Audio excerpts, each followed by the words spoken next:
Welcome to Buddha at the Gas Pump. My name is Rick Archer. Buddha at the Gas Pump is an ongoing series of conversations with spiritually awakening people. I've done about 630 of them now. And if this is new to you and you'd like to check out previous ones, please go to batgap.com, BATGAP, and look under the past interviews menu.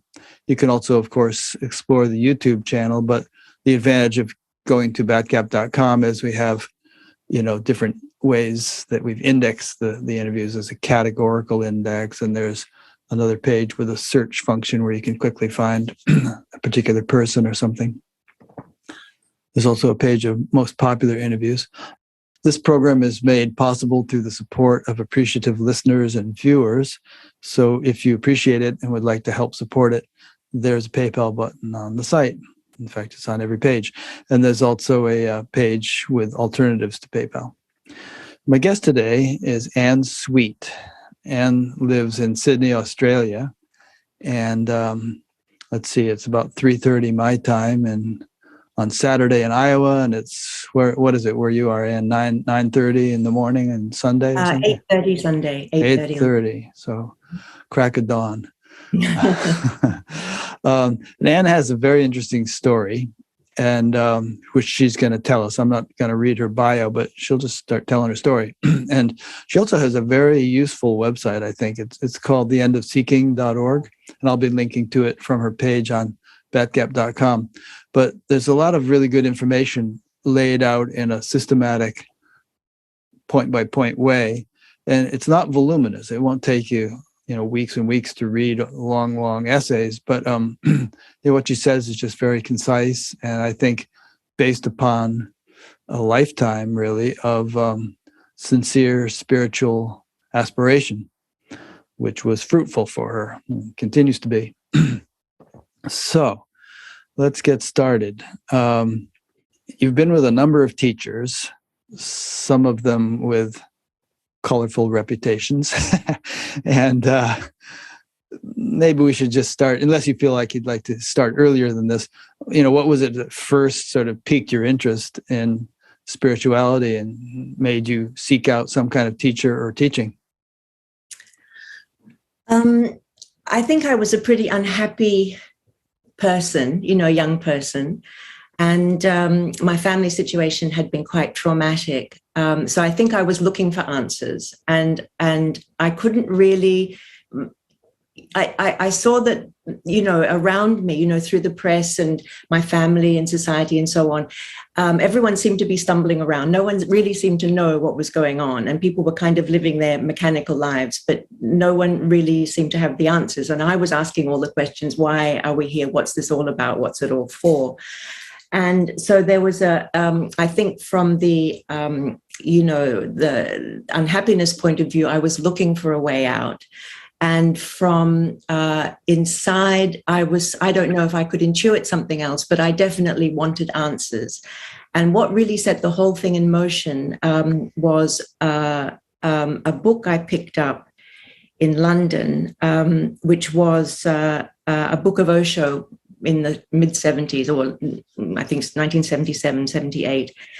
And suddenly in these pages were all the answers that I'd been looking for. And I'd never really been able to kind of fit into the mainstream society of wanting a job and a husband and family and so on.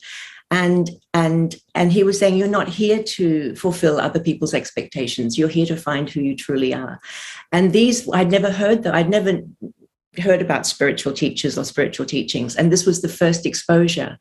And I was aflame. I was absolutely aflame. And I think within a very short time, I was living in India and part of the ashram and so on. So that was the beginning for me. And I think, I didn't even think to look for other teachers or other teachings. I had this book of truth, what I thought was a book of truth, in my hands, and that was more than enough for me. So that was the beginning. I think I was 24 or 25, something like that. Yeah, I was going to ask how you got through the 60s without having heard of other spiritual teachers and things, but you were only 14 or 15 then in that period. So, you wouldn't necessarily have heard about them. And the thing about suffering, I mean, I also went through some pretty rough stuff, and a lot of people did. And, I have this feeling that all is well and wisely put. And in my own life, I don't think I would have been as dedicated a spiritual aspirant if I hadn't had such a rough time. And maybe not everybody needs that. Some people have a pretty smooth ride, and they just, like our friend Harry Alto that we were just talking about. But for me at least, the contrast was so great between what I had been going through and what I began to experience as soon as I, got into meditation and spiritual things, that I thought, well, this is it. And I never looked back. Yeah. Okay. So you went to Pune, right? To Osho's ashram, and you ended up spending time in Oregon also. And I've interviewed quite a few people who were with Osho, and, including one guy who was sort of his personal bodyguard or something. I don't know. He was pretty close to him. And even though Osho has a rather checkered reputation, most of the people I've spoken to, feel like, all right, it was worth it. It was a good thing. They don't really have any regrets, although, probably many of them, like yourself, did leave before the whole thing completely fizzled out. Do you feel that way too? Was it sort of like, all right, that was an interesting experience, and I learned stuff? I think if I'd been wiser and more mature, I would have chosen a different teacher for sure. Yeah. And one with less kind of complexity and fewer Rolls Royces, maybe. Yeah, fewer Rolls Royces, a little bit. One or two. Yeah, maybe none at all. And I would have probably gone. I would have gone for someone different. But that was the stage I was at too. I was a kind of misfit, and it was a sort of community of misfits who all came together around Osho. So there were some very beautiful aspects to the whole thing, and some quite remarkable aspects. And it was wonderful to be in that. Thousands of young people all in this Indian ashram, all meditating and dancing and working and so on. And the times with him when he was teaching were very exquisite. All of that was fantastic. But there were so many deep flaws running through the whole thing, and some very, very, very distasteful things, which I can't accept. I don't accept, as being the right way to go about things.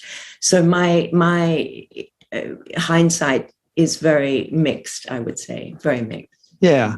I mean, I sometimes think to myself, geez, I wish I could have had my current level of wisdom and maturity when I went through high school, but it doesn't work that way. So if I'm reincarnated, maybe I will. Who knows? Did you feel that Wild Wild Country was a fair representation of that whole scene? It probably didn't go deep enough into some of the less salubrious aspects of the whole thing. I think it gave a broad overview. I thought it was pretty accurate, but I think a lot more went on that wasn't shown, that were negatives. Okay, so I guess at some point the Titanic was sinking, and you managed to get into a lifeboat and sail on to something else, right? Yes. And that something else, was that Andrew Cohen right away, or did you do something else in between? No, what happened, a bunch of the artists from the ranch from Oregon, we all moved east to the North Shore of Boston and had a big house together, and we're trying to put our lives together. We'd been living, in this ashram situation, very unworldly. None of us had really, any kind of qualifications to get our lives together. We didn't have any money. It had all gone to, to the, and that's when the sort of channeling thing just spontaneously happened. So I suddenly found myself in this other dimension, or with access to this other dimension. So that kind of happened for a couple of years. Elaborate on that a little bit. I mean, how did it start happening, and what actually happened? Well, we were all pretty traumatized after the ranch was starting to collapse, and it was a very traumatic time. And I was with a girlfriend, a friend of mine, in an ice cream parlor somewhere, near Boston. And she was pouring her heart out and saying, oh, I don't know what to do, and my family's fallen apart, and I have no way of making a living, and so on. And we were eating ice cream, and I felt my eyes close, and it was almost like a deep slumber, but it wasn't a slumber. It was as though I was falling into the very center of my being, and I couldn't keep my eyes open. And this voice that wasn't mine came out of me and started telling her, just giving her a kind of broad view on who she was, and very gently, very kindly, very uninvasively, not telling her what to do, but just framing the whole thing and making it easy for her to see what the next steps might be. And this, I don't know how long it went on for, maybe 15 minutes or something. And I opened my eyes, and both of our ice creams had melted. And I was just staring at each other going, what on earth was that? But it was very exciting because it totally spoke to her. It was absolutely accurate for where she was and what was happening. And so we went home, and I experimented on everyone in the house to see if this would happen again. And it did. And the entity that I was working with, or who came through me or whatever, they started to train me on how to be grounded in the whole thing, and who they were and what it was all about. And so I just naturally did that for a couple of years. People, I didn't have to advertise. People just came. And did you manage to make a living at it? I did, yeah. Oh, I good. did. So there's your solution to that, right? I was also working as an artist, so I had these two different things. Yeah. Who was the entity? Who did they say they were? The final group of entities that I worked with, they called themselves Entity Caliph. So it was a group that came through as one voice. Isn't that interesting? I mean, I guess a lot of people who channel, and I've interviewed a few channelers, but I don't remember the details. I've interviewed Bashar and a few other people. I don't remember whether it just came on like yours did, or whether they tried to make something happen. But it is an interesting phenomenon, and it didn't seem to hurt you any, right? What it did, I mean, I always found it mystifying, and I always found it terrifying, because a client would come and sit in front of me, and I wouldn't know them. I'd never met them before, and I had no guarantee that anything would happen, So I was always incredibly nervous because I had no, control over the whole situation. And then these things would come out, and they would really all be amazing. They would be amazing. And the people would be incredibly grateful for that insight and so on. And my mother came for a session. She was a psychotherapist and a university lecturer, and very suspicious of this whole thing that I was doing. I couldn't understand it. I also didn't understand it, so I wasn't very helpful in explaining it to her. And they talked about her in a way that I had no way of, I didn't know all those things about her psychology and who she was as a person. But what happened was I kind of ended up not being very part of the earth. My got too ungrounded. Yeah, we became very ungrounded and part of a different sphere, and quite fragile physically, I think, as well. And also, that particular realm or dimension or sphere, again, I don't know very much about it, contains some very negative entities as well as very positive entities. And I started getting a few sort of cyber attacks from these guys. And so it seemed to me that it wasn't worth doing. I didn't want to be exposed in that way. And I felt it was really time to get my feet back on the ground. So that came. When you were doing the channeling, did you feel that you were really being taken over, and as if some other intelligence was using your mind-body system, and you were just kind of back in the corner someplace, allowing it to happen? Yeah, absolutely. They were using my brain and my way of speaking my words, my language and so on. But I didn't have the information that they had. Did you feel like you could have just said, "All right, I'm quitting right now. I'm standing up," or were you so taken over you couldn't have done that? The taking over was very beautiful. It was a very deep meditative place, and with the entities that I was working with, it felt very, very safe. It was a beautiful space for me to be in, almost a place of rest on one level. So yeah, so I and there was never any pressure. There was never. It was always incredibly respectful, and there was no pressure put on me to continue or to do anything outside of what felt good for me. So they're beautiful. The entities were just beautiful, like best friends, and they would help me with my relationship. And they would usually say it was my fault. Whatever was going on was my fault. And so they became kind of a family, an odd sort of family. Interesting. Yeah, the first time I was on a course with Maharishi Mahesh Yogi in 1970, I didn't know anything about channeling, but he went into a whole thing about it and how, even though the entity might be positive and even though the information might be good, eventually it breaks down your mind-body coordination, and therefore it's not conducive to your own evolution. Yeah. And that's a bit of a generality, but he cautioned against it.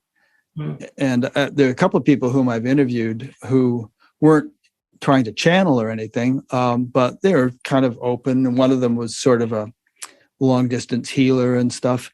And they both reported, 3 people I can think of now, who they all reported not being besieged by some negative entities all of a sudden, and what the heck is going on, and just not quite knowing how to fend it off or turn it off.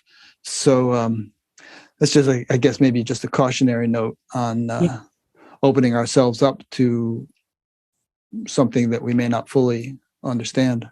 Yeah, you don't know what you're going to get. Yeah. You don't know what you're going to get. Yeah. Interesting. Okay. So what was it that ended that phase? Did it just kind of fade away at a certain point, or did you make a decision like, I've done enough of this? Or was it because you were getting so ungrounded you thought I better stop this? Yeah. It was time to get my worldly life together. Yeah. Okay, good. And then what? Then after I think there were a few years, I looked after my parents as they were ill and dying. And then I moved to Byron Bay, and that's when I came across one of Andrew's books. And that I'd been back to the ashram. I think I lived back in the ashram in India for another year. And I sort of saw through, it was a very mythological situation with Osho. He was this mythological figure, and there was a lot of glamour and a lot of money swishing through the ashram, and it was impossible as a sort of, as someone who wasn't an inside, like a close disciple, to kind of penetrate the mystery. But I was living in the ashram for that final year, and I kind of saw through. It satisfied that year. I think satisfied. Osho had died by then, but it was finished. So the Osho thing was finished, and this book of Andrew's, again, it set me on fire. I think I was really ready for a close and serious relationship with the teacher.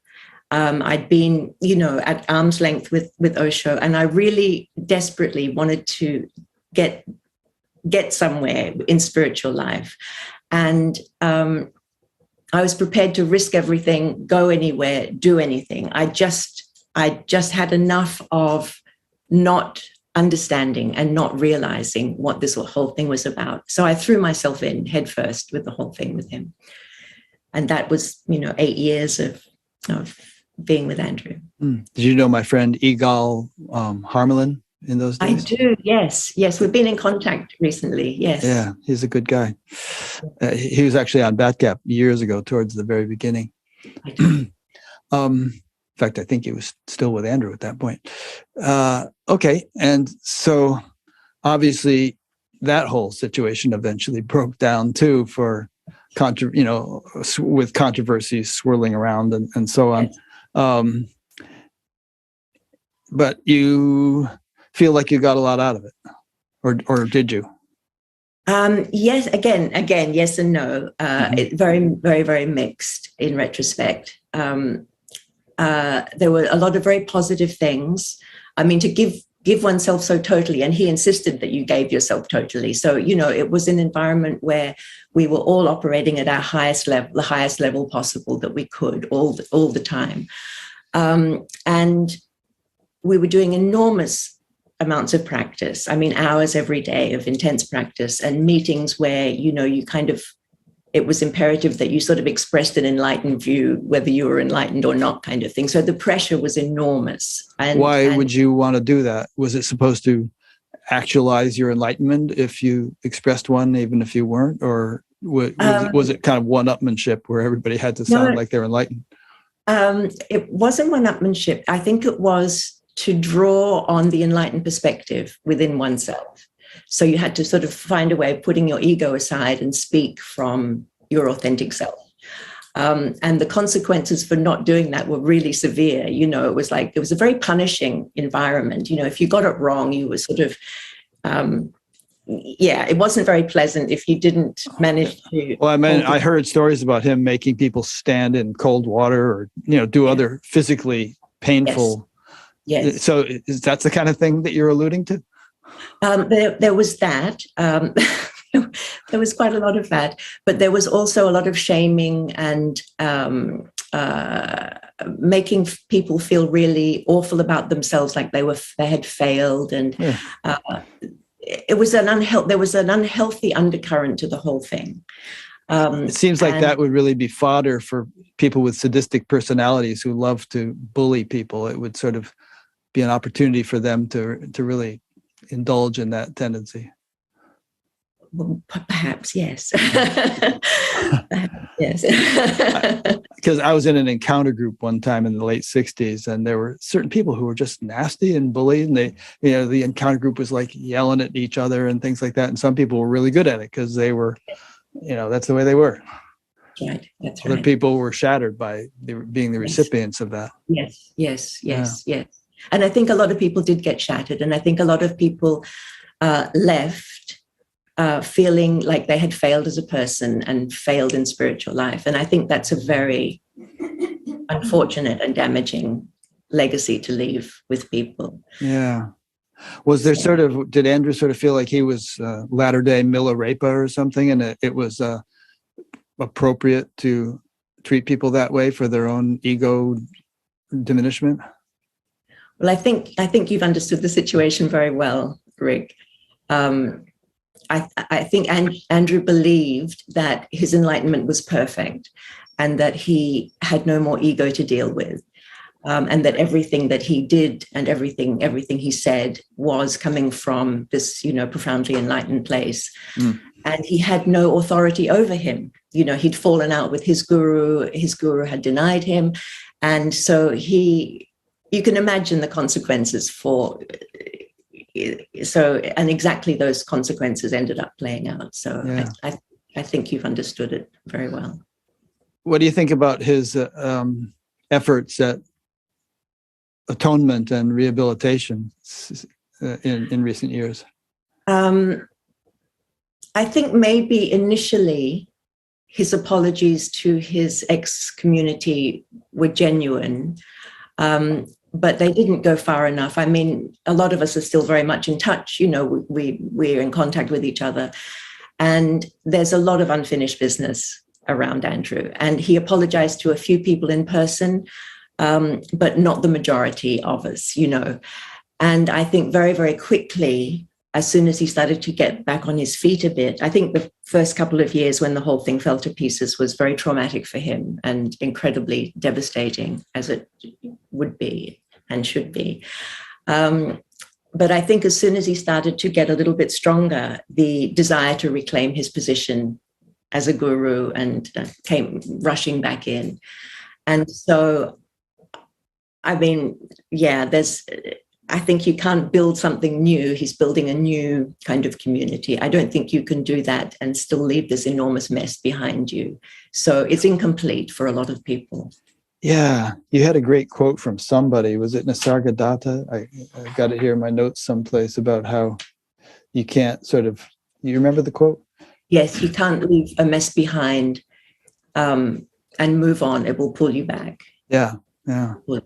Interesting. Which actually it pertains to a lot of possibilities, that quote, but it's a good one.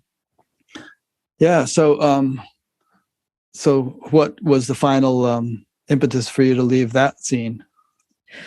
I was exhausted. and I was broke, and I was trying to establish myself as an artist in London, which is a very difficult thing to do.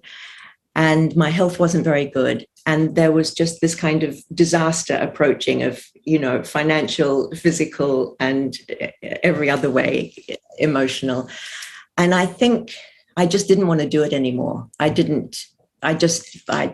enough. I'd had enough of the whole thing.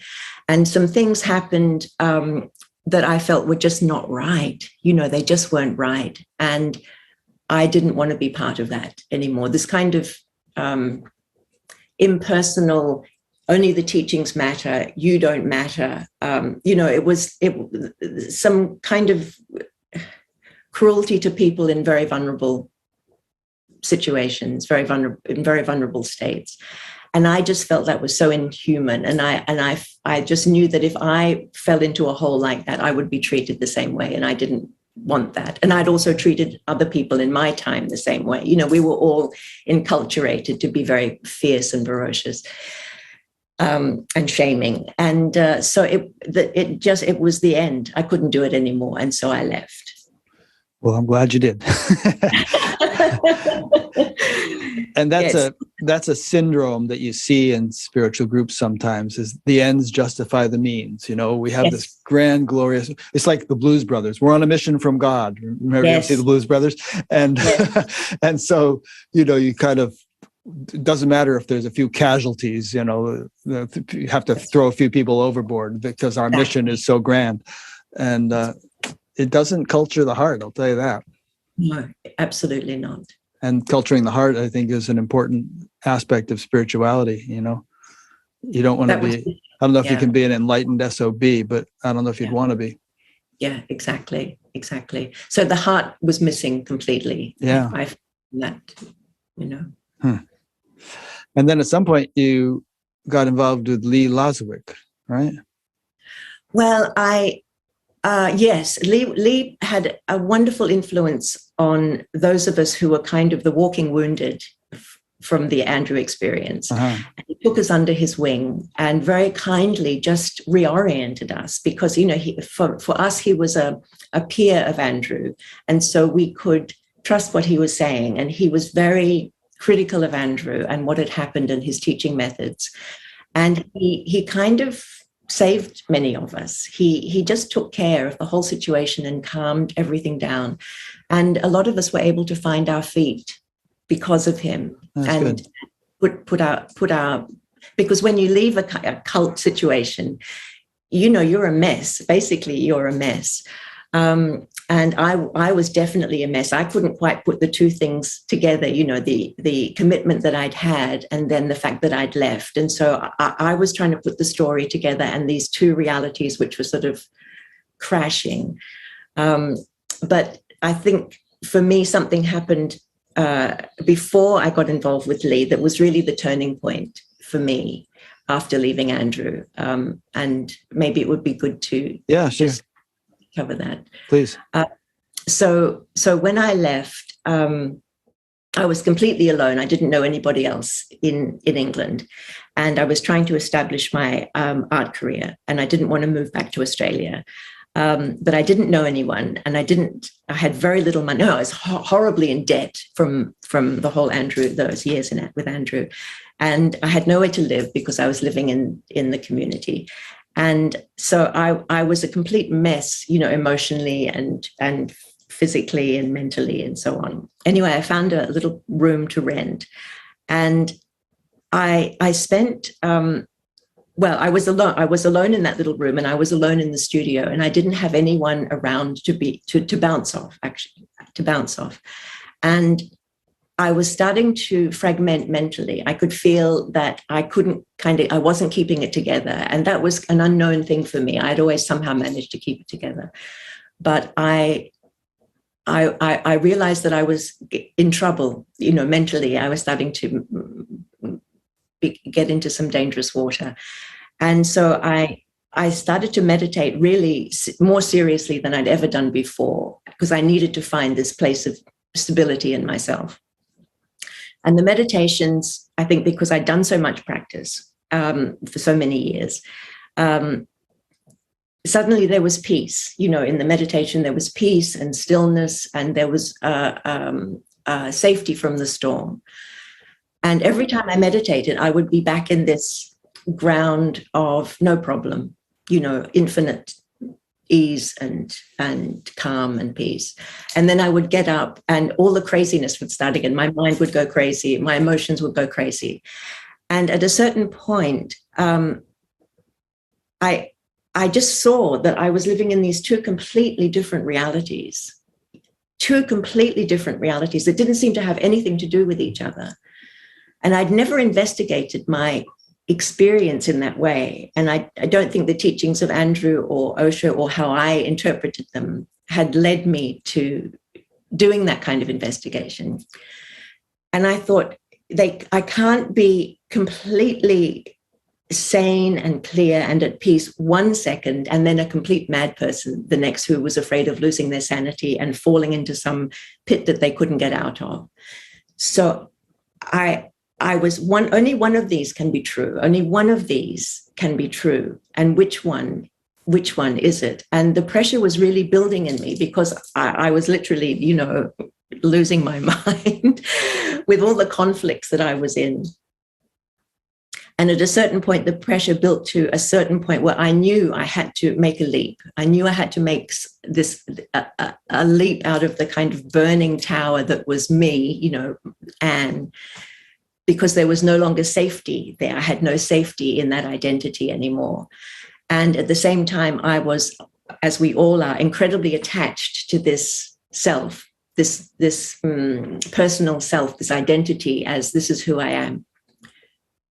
But the house was burning down, and I had to make a decision. And so in the midst of all of this pressure and intensity, I chose that ground of peace and being as myself, because it was the only stable thing, and it was always available. It was always present when I chose to be there. So suddenly my whole perspective changed, and my whole identity started shifting to this wellness and wholeness and completeness and fullness. And I would swing back and forth as well. I would find myself back in the personal perspective, but it became less and less home for me. And I couldn't wait to get out of there because of the contraction and the constriction and the unhappiness of it. And so I gave all of my focus. And again, I had nothing else going on. I had no friends. I had no one to speak to. So all my attention for this, I guess it was a 6-month period, went on grounding myself in this, what for me, even though it wasn't new, it was incredibly familiar to me from all those years of practice, was this still aware, open selfhood. And eventually that's where I remained and didn't flip back and forward anymore. So that was, that was really the big shift of perspective, the big shift of identity. But by then I was really burnt out with the whole spiritual, thing. And I finally felt good. For the first time in my life, I was happy. I was settled in myself. My seeking had come to an end miraculously. I no longer had it. I thought I'd fallen off the path, but I thought, well, I feel good. I don't care if I've fallen off the path. And that was enough for me, after all those years of trauma and seeking and intensity, to finally come into myself was an enormous resolution. And so I had no desire to be with a teacher again. The momentum of seeking with Lee was still there, but everything in me said, I'm not going near a teacher. I don't want a teacher. I'm done with this whole thing. And again, I thought it was kind of a failure on my part that I didn't want to continue seeking, because seeking was my whole life. But I'd done it. It was over for me. And so for years, I didn't pay any attention to, like, if I came across some sort of spiritual thing, on Facebook or something, I would feel physically ill. If I came across some sort of quote from Maharishi, I'd be like, oh God, So for years, I couldn't bear anything to do with spirituality. But were you still meditating during those years? But God, no. Okay. So just somehow, it's interesting that you were able to just choose, because I went through a phase also where it was like swinging back and forth, and it was heaven and hell and heaven and hell. And, but I couldn't have just chosen, or at least I didn't know I could. I don't think I could have. And, but eventually it smoothed out, but it's interesting that you were able to just make that choice and it actually stuck.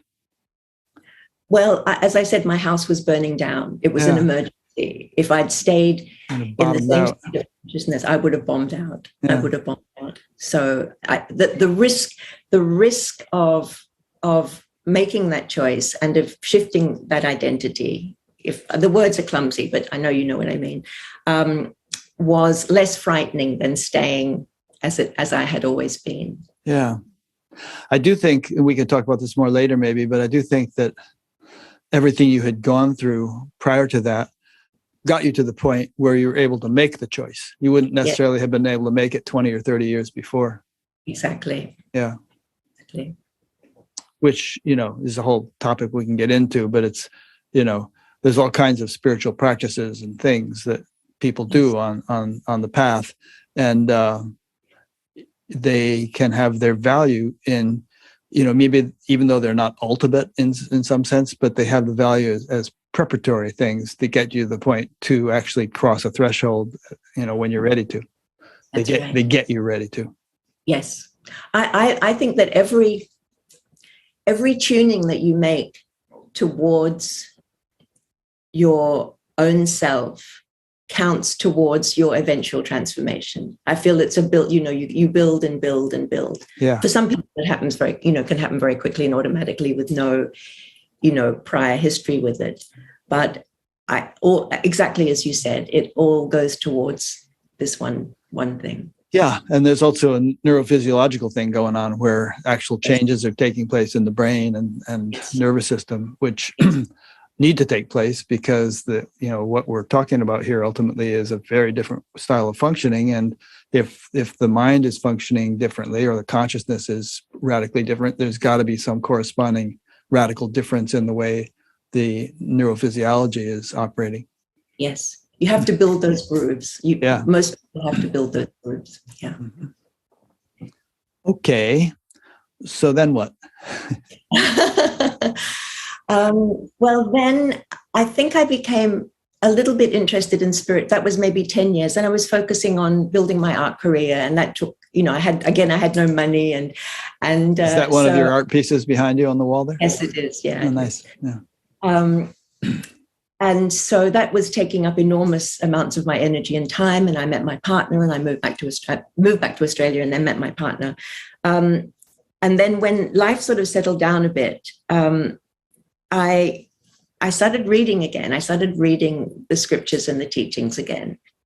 And I couldn't believe it. It was like I actually understood them. I understood them not in the way that when I had read them all those years before, they were pointing to something that I intuited but couldn't reach myself. I was longing for what they were saying, but I wasn't there. And their words filled me with this longing and this, desire for liberation. But it seemed a long way away. And then here I was reading again. I knew what they were I actually knew what they were talking about from my own experience. And I thought, this is weird. This is very, very weird. And it didn't really matter which tradition or which teacher I was reading. I kind of understood where they were coming from and what they were trying to impart and how their methods might work and so on. And I understood, the different arguments from the different traditions and why they were arguing those points. And it made sense to me. And I could see the truth in this and I could see the truth in that. And I thought, it's not possible that I can understand this. It's not possible that I can read these and know what they're talking about.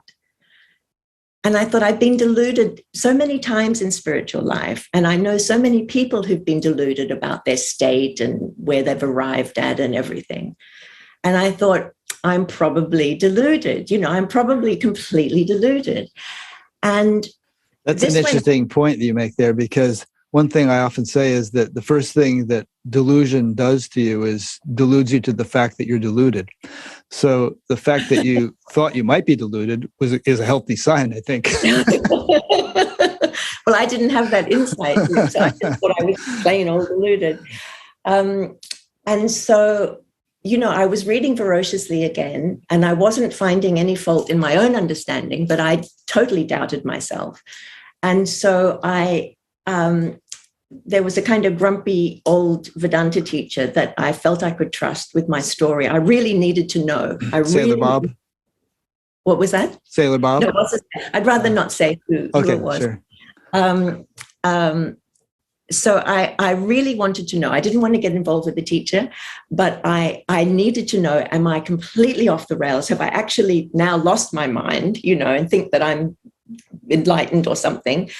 Or do I understand what I understand? Is what I understand and where I'm based the truth? So I wrote him this long letter. I'd never written to him before or been to any of his classes or retreats.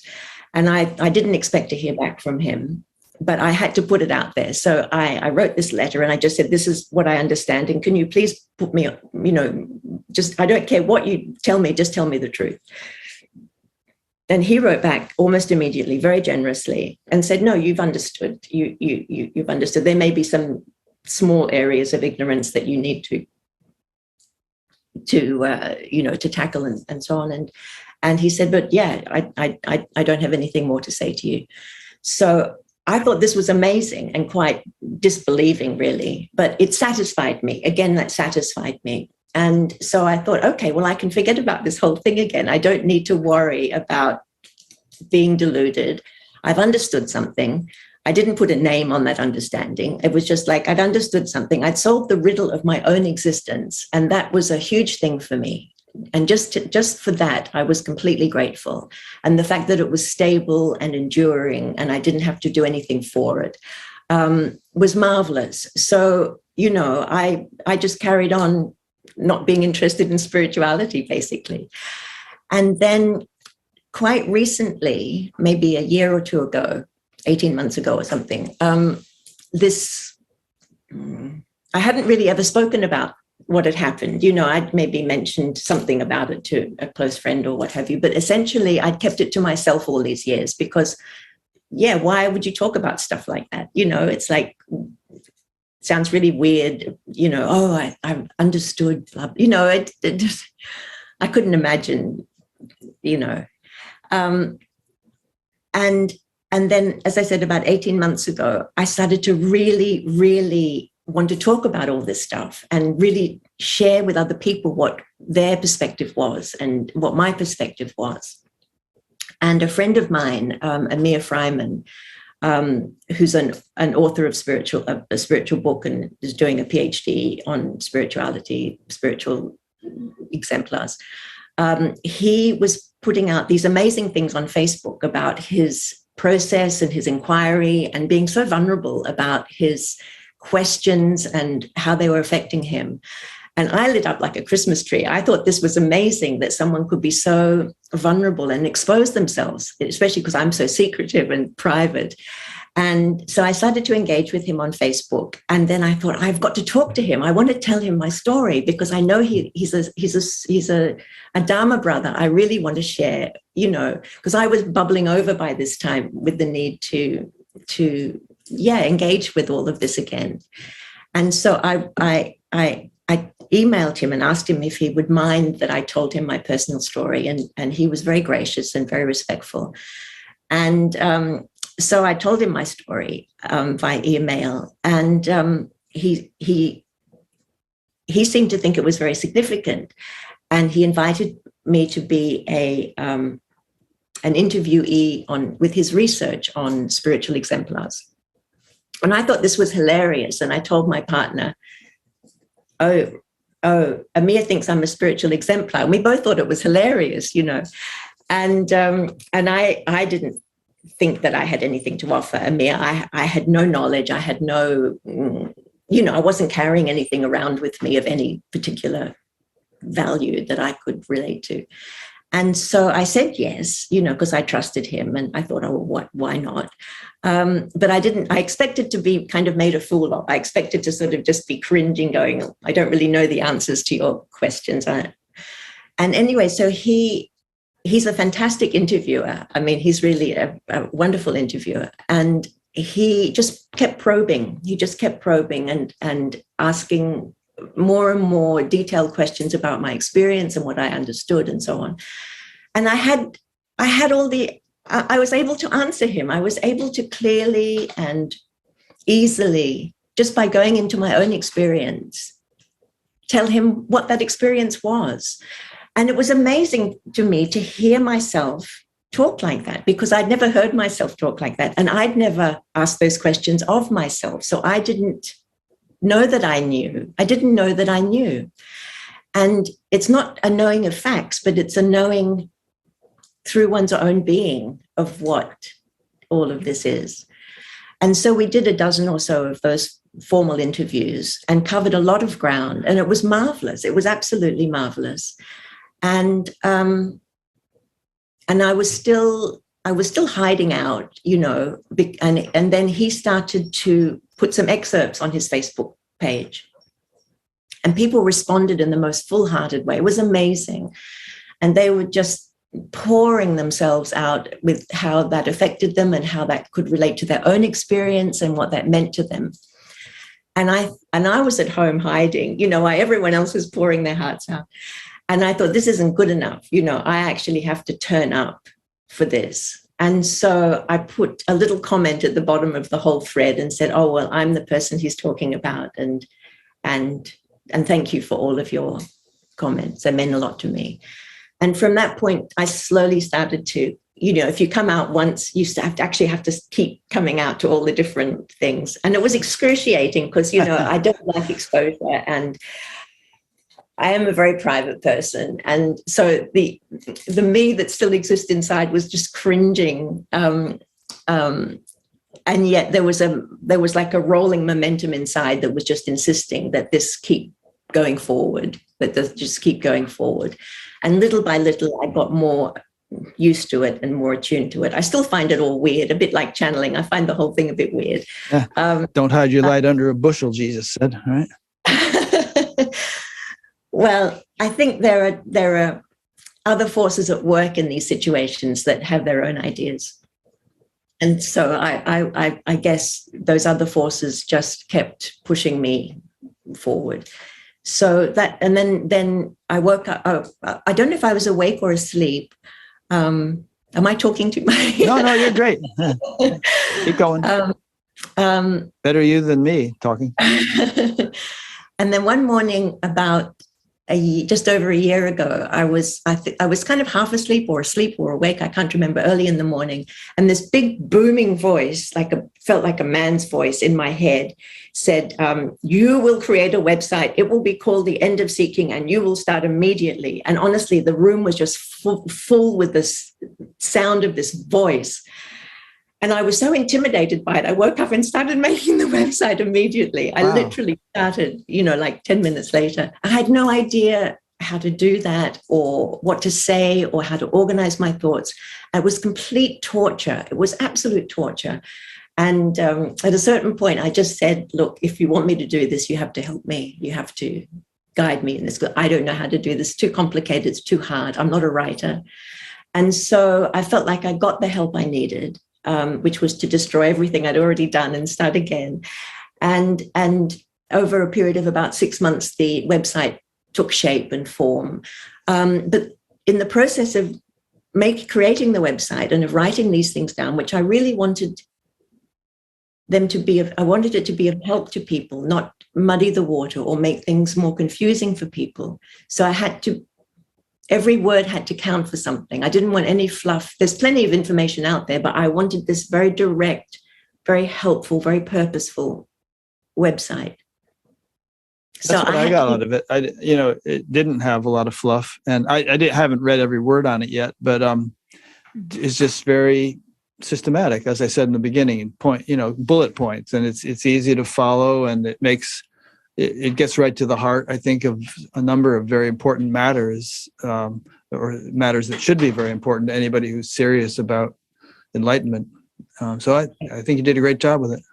Thank you very much. I appreciate that. Yeah. So what happened is I had to examine every word. Is that true? How do I know that is true? Am I just going on what I've been conditioned through my own spiritual search? Or is this actually really deeply true? And suddenly everything I thought I knew was up for grabs. And I did an enormous amount of reading and self-examination and cross-examination of myself. Am I leaning this way? Am I leaning that way? And so the website, creating the website was really like a kind of baptism of fire for my own understanding as well, because I didn't want to put anything out there that was just coming from, an unclear place. So, and then we're pretty much up to date. And then different people have contacted me for interviews like this, and people, which is really beautiful, people through the website contact me for discussions and clarifications and so on. Really amazing people. And so I've got a kind of negative teacher idea, that I'm not interested in that area, but I think you can still provide a service and be of help and offer something of value without getting involved in all of that thing. Yeah. Well, that might be a good starting point for talking about some of the points that are on your website, the negative teacher idea. Because obviously there have been a lot of problems with many teachers. And it could be argued that perhaps they began to teach prematurely or something. There's that you might know Mariana Kaplan.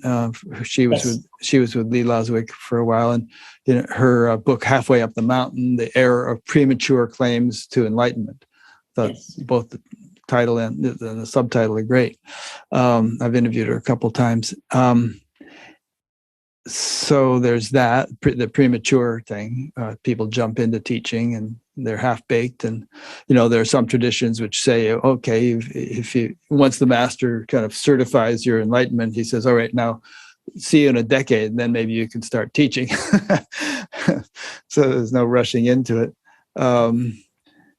And I think there's a two-edged sword there, because I think sometimes when people teach prematurely, it can be disastrous not only for their students, or if not disastrous, at least a very kind of mixed blessing where there might be some benefit but also harm.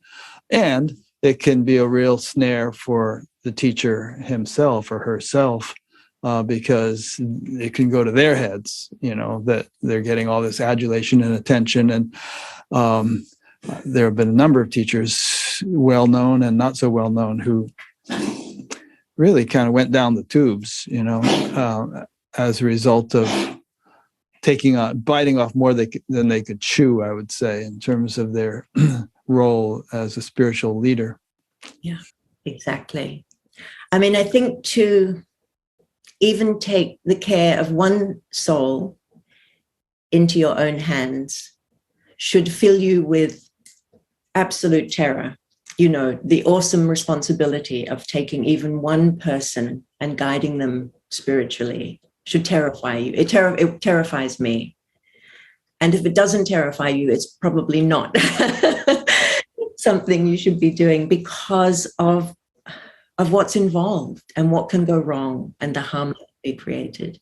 Yeah. So I think it's an enormously significant role that should not be undertaken except under certain very stringent conditions. Yeah. And those conditions mean that there needs to be also a higher authority over that teacher, or a peer, a peer group that gives honest reflection to that teacher, and that teacher is willing to accept that reflection.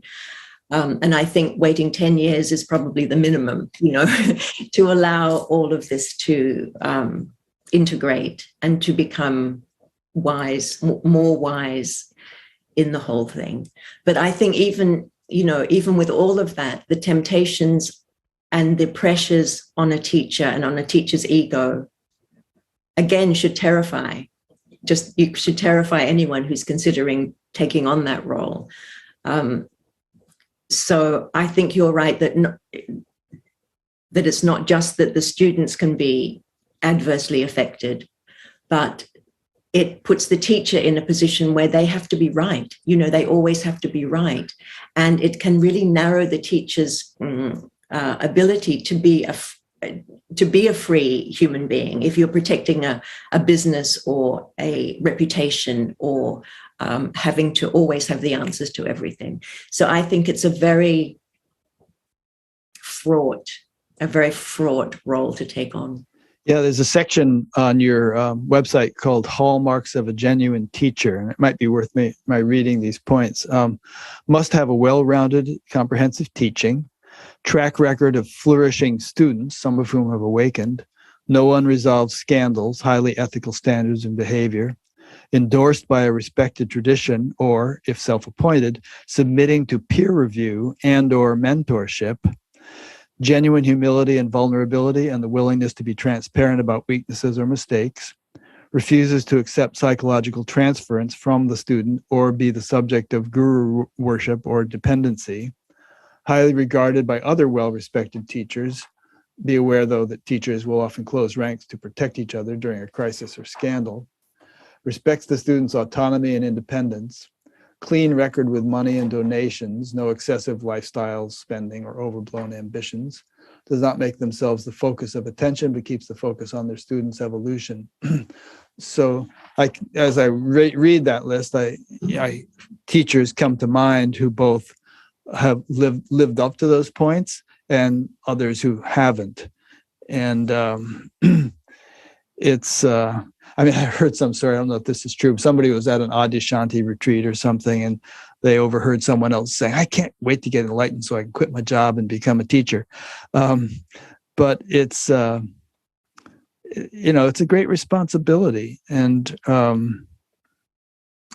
there, if you believe in karma, there could definitely be karmic consequences of blowing it, if you take on that role and misuse people or abuse people or take advantage of them sexually, financially, Yes. in any other way, psychologically. So it's not something that one should rush into, hastily, or it's redundant, but you should kind of it's like becoming a doctor or something. You wouldn't want to start doing surgery after your first year of medical school. If you had any sense, you wouldn't dream of doing anything like that. Yes, exactly.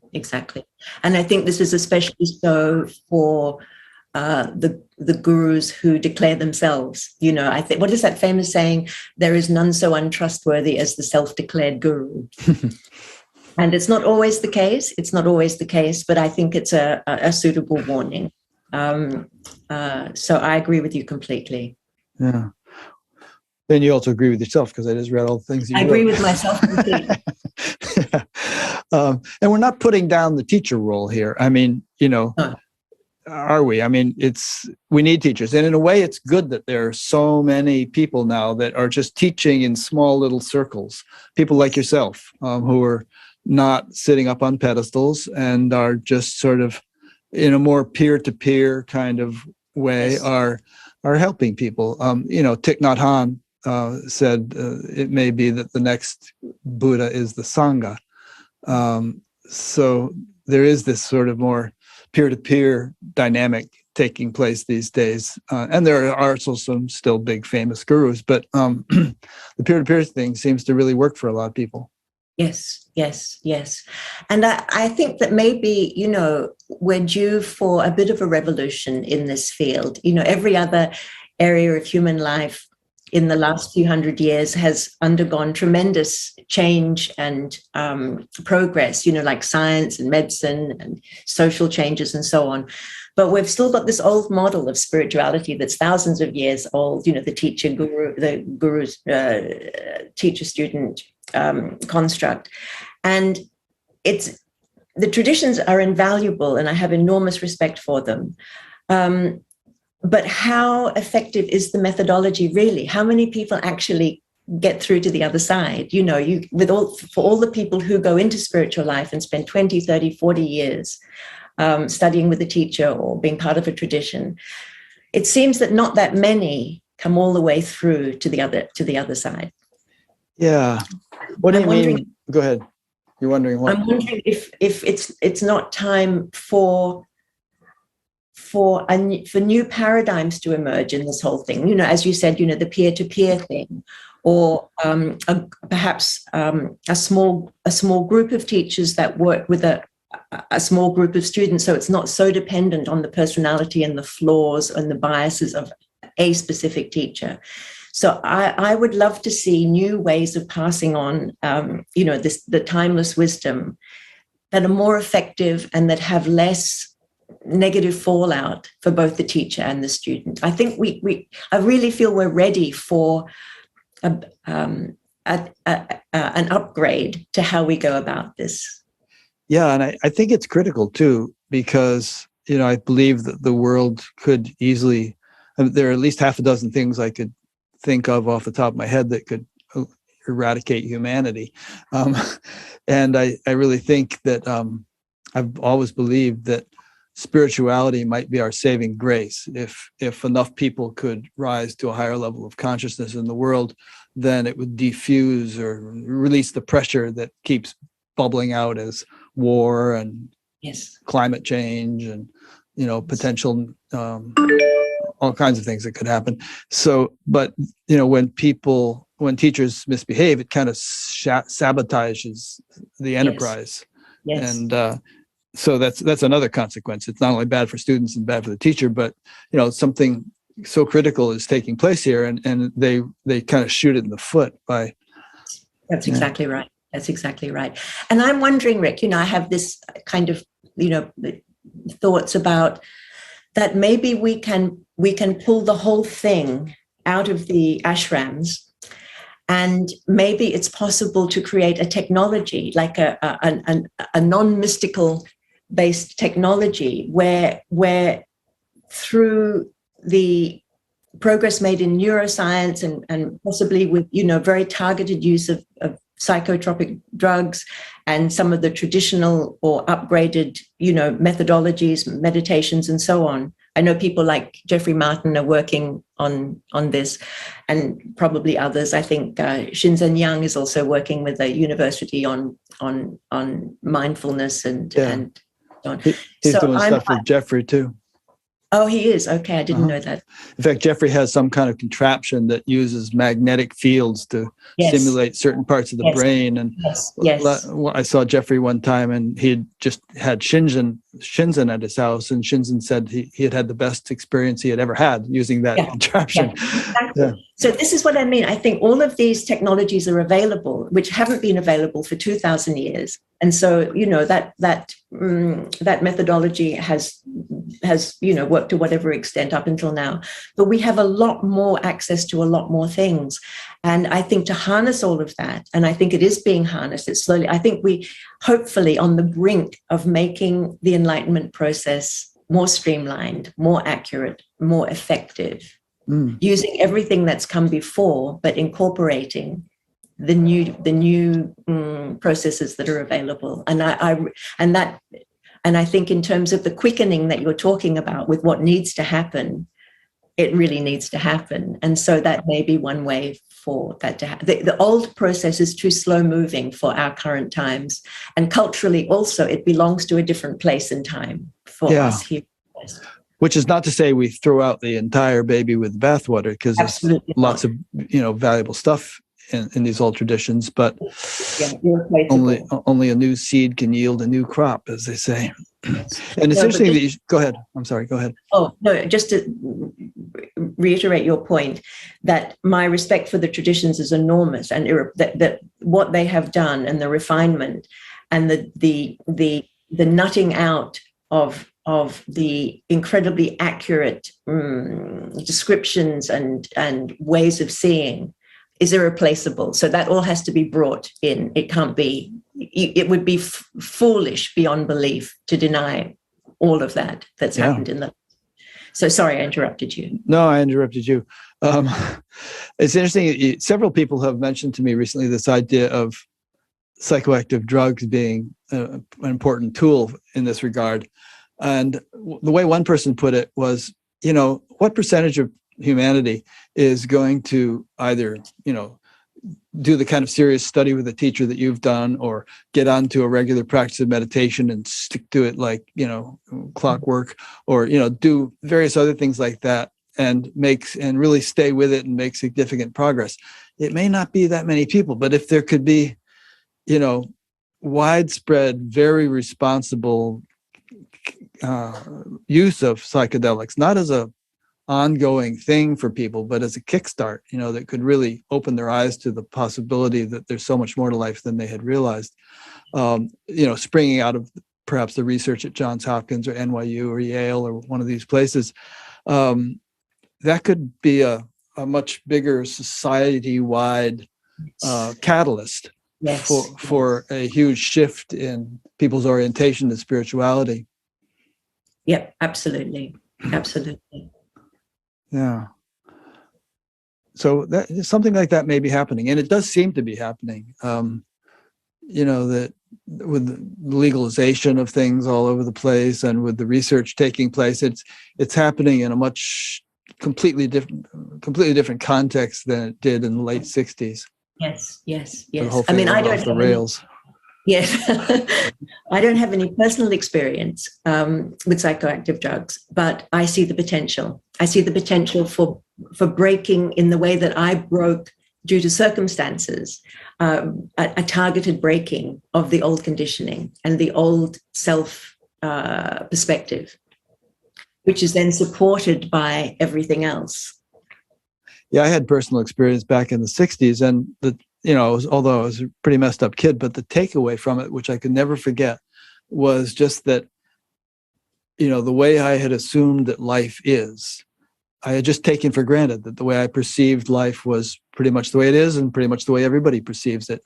And, I got shifted into such a radically different state of consciousness that I just realized that there's so many different, possible perspectives on life that are much more profound than the average person experiences. And, once I left the drug phase of my life behind and all, I could never forget that. And I just felt like that's really what life is all about, is realizing the full potential of what one can be and experience as a human being. It's not about accumulating this thing or that thing. Yes, that's right. Yeah. So anyway, I'm rambling a bit, but the idea of that being something that becomes widespread, and things do, there are many things which have started out with a small handful of people and have eventually become the norm in society. It always works that way. Yes. And I look at the example, say, of yoga and meditation, which in the 60s, nobody it wasn't a thing, and yoga wasn't a thing. And now it's ubiquitous, and in the prisons and the schools and the corporate situations and so on.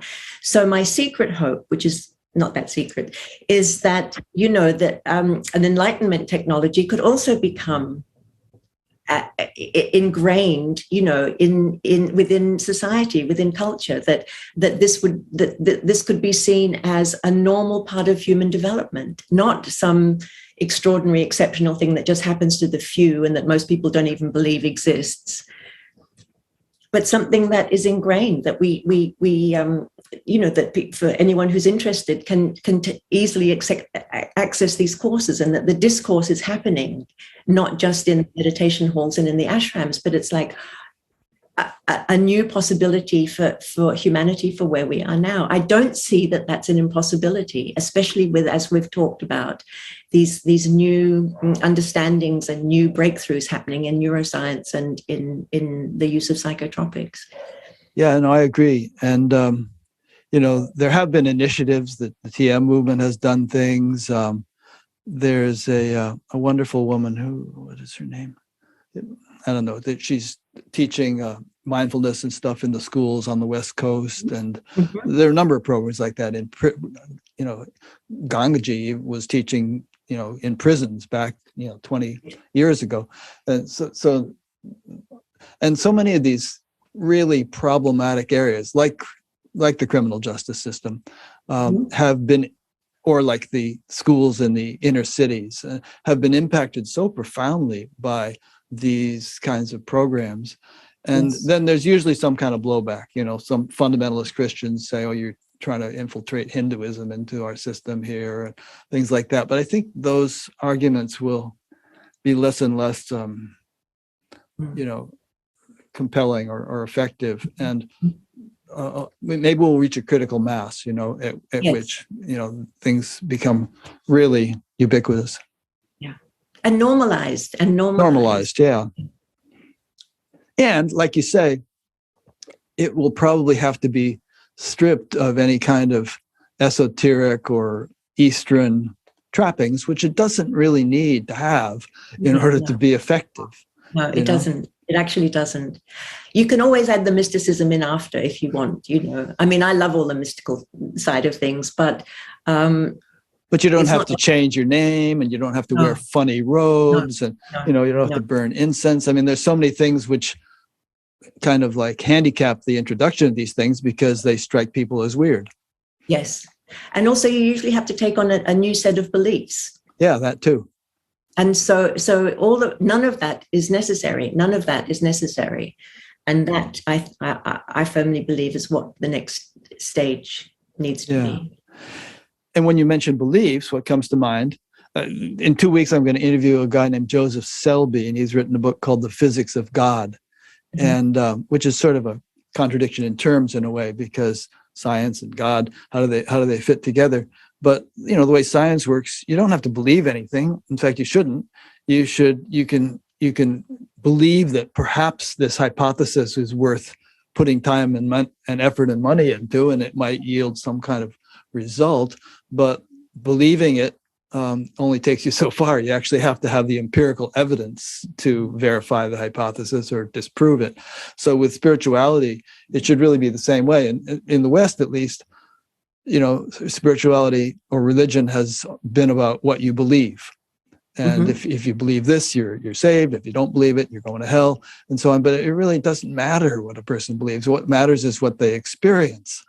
And belief is only like a starting point. I believe it will be worth my doing this practice or something, because then I might experience something. Yes. And I think really, and that's what my website was made to do, was bring it all down into this very simple thing that we go through our lives in this contracted state, often anxious and unhappy, with a sense that something's missing and something's not quite right, and a sense of disconnection. And we fill that hole inside with, ambition and experiences and sex and money and all of those things, which only give a temporary sense of fulfillment. When all the time we have this enormous, infinite, full self that has no end, that is connected to everything, that has an uprising that as part of its nature, its expression is an uprising of just quiet joy and peace and love, that takes care of the existential angst that most of us carry around with us all the time. And so that is really the crux of the matter, understanding that we are not this personal sense of the historical narrative conditioned self, but we are this ground of eternity.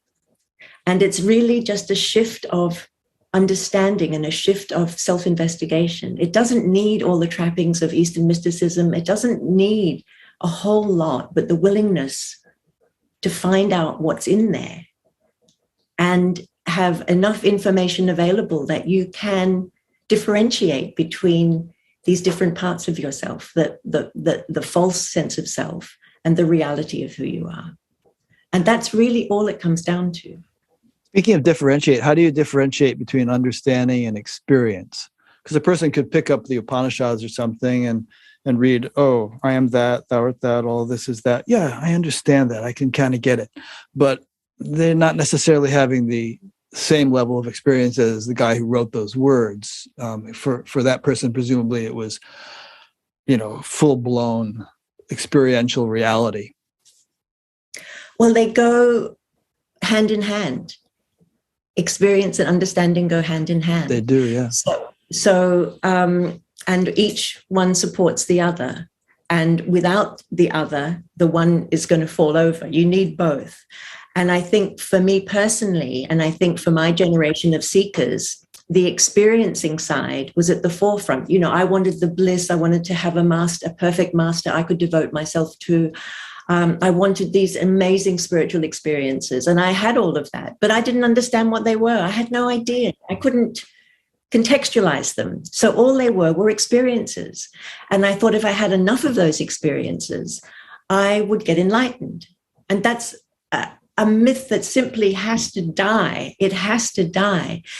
If I'd had the understanding and the wisdom and the teaching, or the understanding of the teaching, that I had to contextualize those experiences. I had to know what they meant. I had to know how it all fit together. If I was experiencing bliss and peace and an infinite spaciousness and love, was that an aspect of my ego, or was that something quite different? Was that a doorway into my own true being? But I didn't have those understandings or insights. And so I spent 30 years chasing experiences until the whole show ground into a catastrophe. It ground into a catastrophe. And I was fortunate enough that I didn't fall into the bottomless pit, that I was able to make that shift of perspective, that shift of identity. So, yeah. Yeah, no, that's good. Let me just riff on it a little bit. On the one hand, like if you read the Yoga Sutras, for instance, Patanjali says yoga is the cessation of the fluctuations of the mind, and then the seer rests in the self. Okay, you in other words, you meditate, you go into samadhi. So you can say that's an experience, and it doesn't last. But there is, and we were talking earlier about neurophysiological refinement or transformation. There is something to be said for having an experience like that repeatedly, because over time it stabilizes, much in the way that in ancient India they would dip a cloth in the dye, then bleach it in the sun, then dip it in the dye, then bleach it in the sun, go back and forth enough times, and it wouldn't lose its color even if it was in the sun. So you might say, in a way, I don't know if it would be fair to say that the yogi who Patanjali is writing about is chasing experiences, but it's just a certain path where it's understood that, regular, intermittent, clear glimpses of the self will eventually lead one to the point where that realization can be stabilized. Do you agree with that? And feel free to disagree. It was within a context of the teachings. So the experiences weren't just happening for their own sake. Experiencing or chasing experiencing, having these experiences wasn't just to have an amazing experience. He had a whole contextual teaching in which they were embedded. Right. And yes, you do need glimpses, you do need experiences to know what it is that you're going towards, to know to give faith and to give confidence that you're on the right track. So I'm not against experiences. I'm against chasing experiences and not knowing what they mean, so that you're just on this endless road looking for experiences and looking for a kind of spiritual high. Yeah, as a matter of fact, we were talking about psychedelics a little while ago. I've talked to people who have friends who, or can't wait for the weekend because they're gonna, take psilocybin again, and they figure maybe this time I'll break through and it'll be permanent. They're chasing experiences. Yes, yes. So no, I agree with what you were saying about Patanjali, that yes, all of those are significant. But again, there are two legs to this, the experience and the understanding of it. And that's what goes to make, something significant and grounded and integrated possible. Yeah. And I think that's the case all the way along the journey is, the two legs are experience and understanding. You can't really make much progress if you're just trying to hop on one. Yes, yes, yes. In fact, Vedanta very much sides with the notion of understanding, or not understanding in a merely intellectual sense, but the subtlest level of understanding being the final bridge to permanent realization. Yeah. Well, it's interesting with Vedanta because Vedanta really helped me contextualize my experience. That was what really answered a lot of my lingering questions. When I had approached that grumpy old teacher, I'd gotten interested in Vedanta, and it wouldn't have interested me 20 years ago because I wanted the highs and I wanted the love experience, I wanted the devotion and the bhakti and all the rest of it. And Vedanta, which are also valid, and those are all valid. Yeah.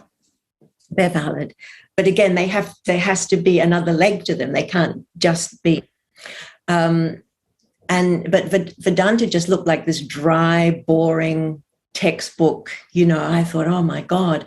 But approaching it from a place of, I really want to understand how this whole thing works. What was that 30 years of seeking all about? I couldn't make sense of it. And Vedanta opened those doors for me. It gave me the ability to see the relationships between all things, myself, my true self, God, the world, and how they all kind of fit together. But in any system, no matter how refined and no matter how comprehensive, they all have their bias, they all have their blind spot, and they are not reality, they are an impression of reality. And Vedanta, for all of the magnificence and the effectiveness of the teaching, has limitations. And I'm going to offend all your Vedanta watchers.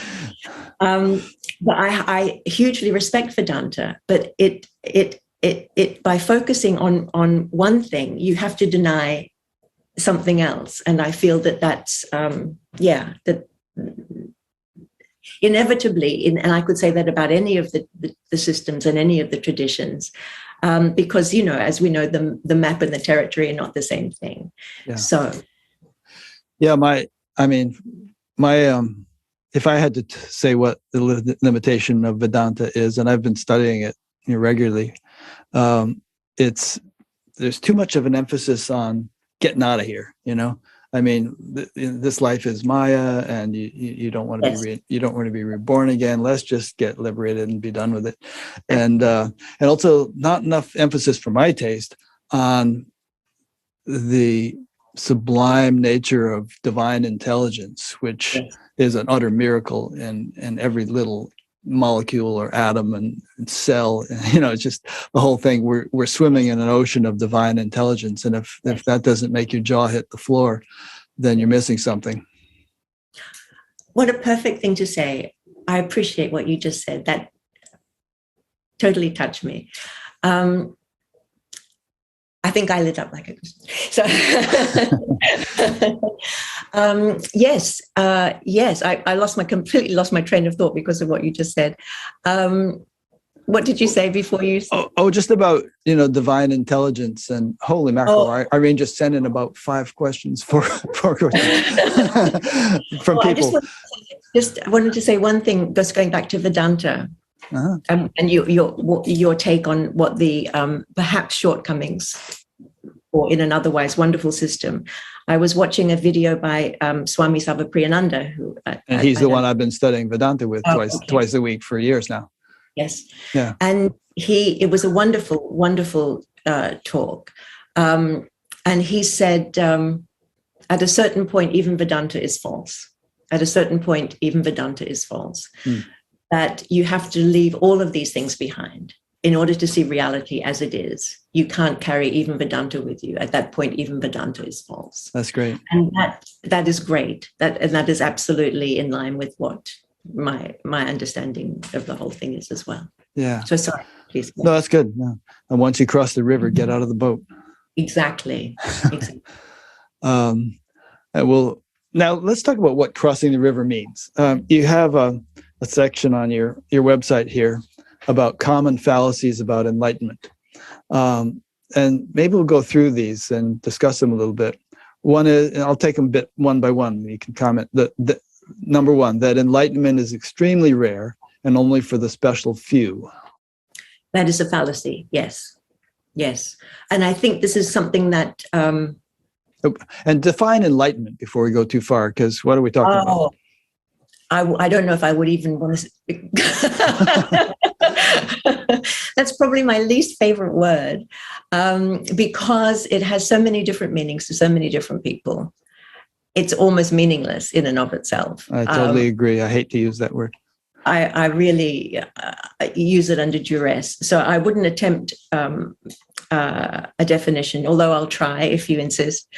And I think I've said it in different ways throughout our talk already, that it is the effortless, persistent, unchanging knowing of oneself as all that is, as the self, and that the conditioned personal historical self is seen through and seen for what it is, as a conditioned self, as a false sense of self.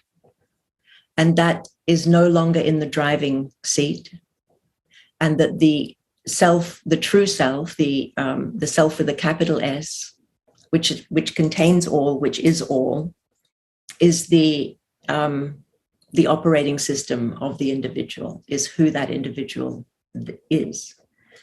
And with that recognition and that being and that effortless resting in and as the self comes knowledge and intelligence and love and care and spaciousness and connectedness and intimacy with all things. So it doesn't deny the characteristics of the individual. It doesn't deny that there may be deep, egoic, entrenched marks within the psyche that need to be dealt with. It doesn't indicate any kind of perfection, but what it does indicate is the stable, unchanging knowing of the truth of who we are. Do you think that the stable, unchanging knowing of the truth of who we are could possibly be just a very significant milestone, and that there could be higher stages at which we might approach something more akin to perfection, and having purged all kinds of shadow materials that we might still have retained, and things like that? Well, anything's possible. I do, and in my experience, I feel that there are different growth spurts of enlightenment, that once you have recognized the self, you know that you're the self. That's no longer a question for you. That embedded, that is who you are. There is continued evolution. There's much more. There's much more that goes on.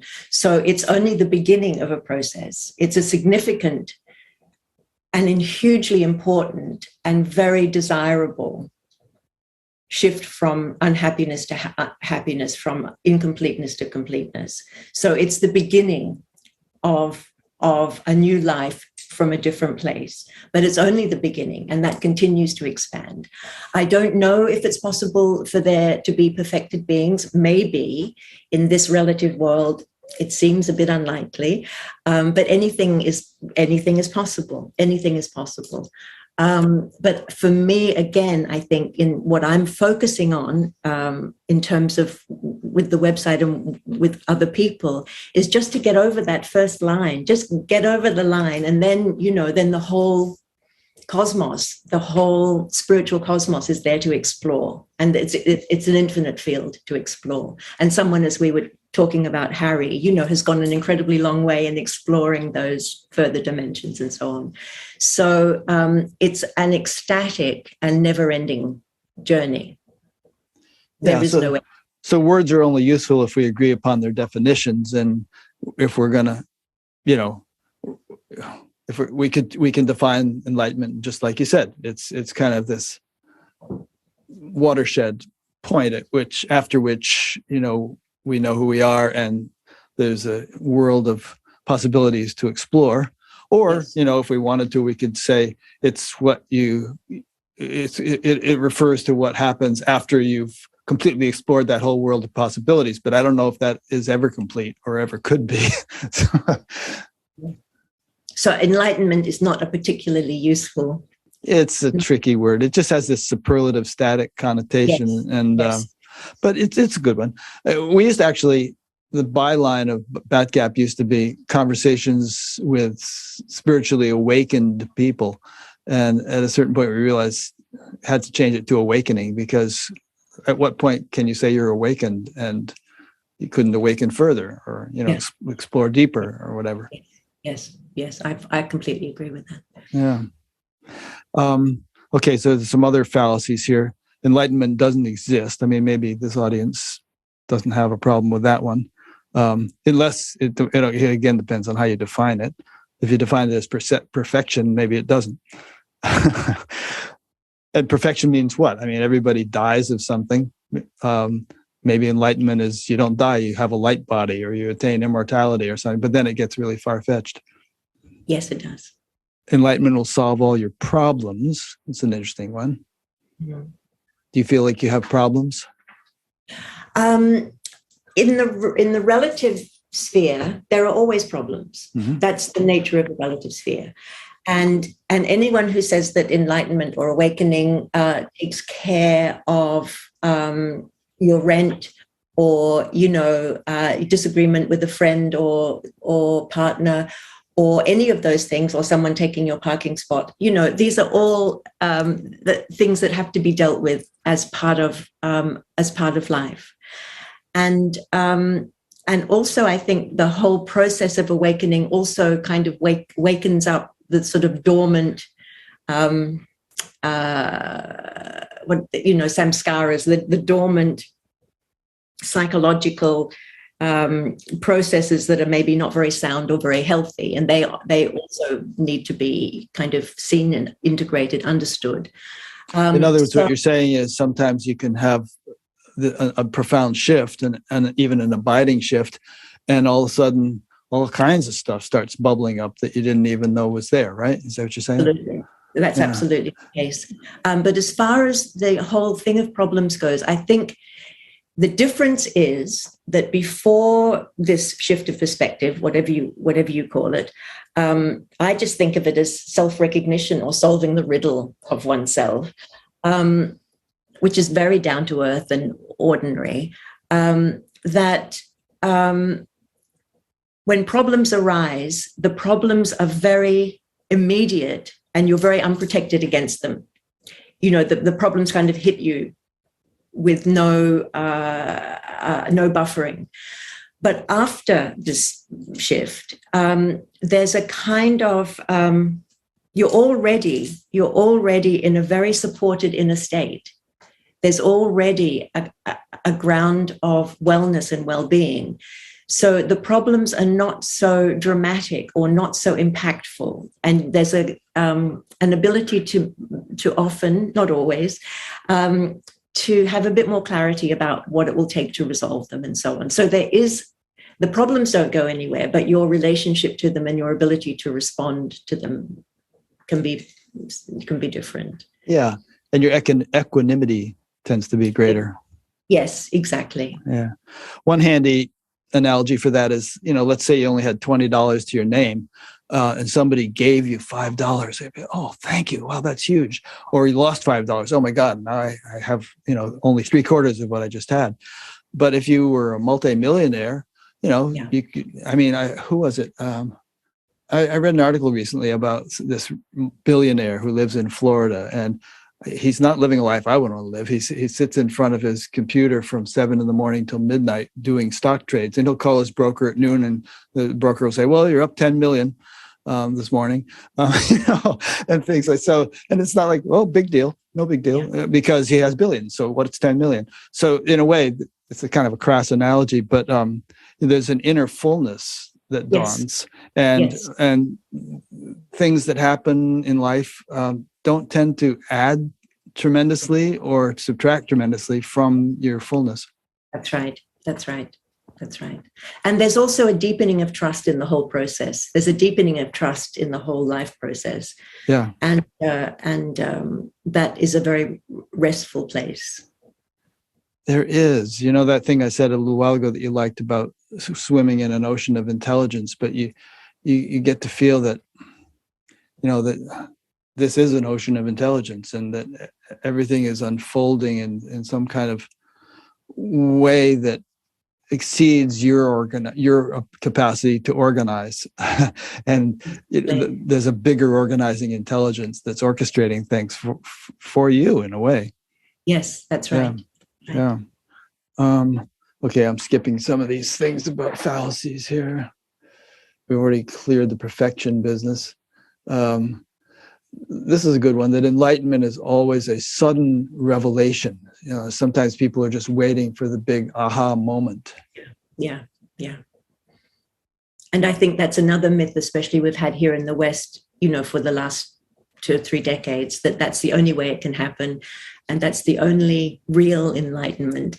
And I don't see that as the case at all. Mm-hmm.